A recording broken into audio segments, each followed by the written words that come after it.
Je peux saluer,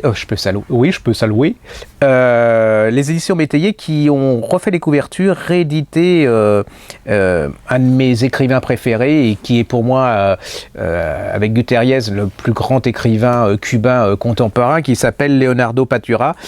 J'adore les couvertures. Ils ont réédité L'automne à Cuba.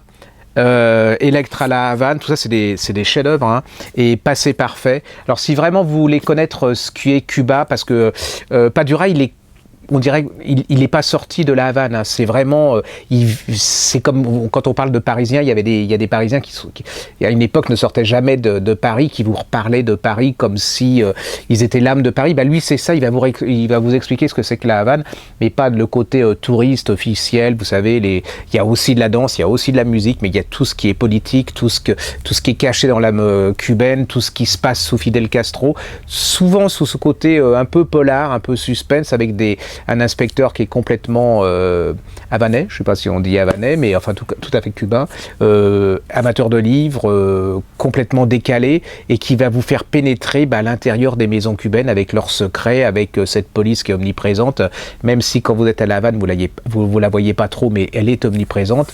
La faim, le sexe, la chaleur, la musique, l'enfermement, parce que cette impression de ne pas pouvoir aller ailleurs, ça c'est terrible, et puis ce besoin de rattraper l'Occident, la musique, ils entendent parler de plein de choses à travers les États-Unis. Ça c'est un monde qui est en train de changer. Donc allez-y, c'est vraiment au niveau littéraire, c'est absolument des pures merveilles, et au niveau culturel, c'est aussi des pures merveilles. Donc Padura est un incontournable de la littérature cubaine.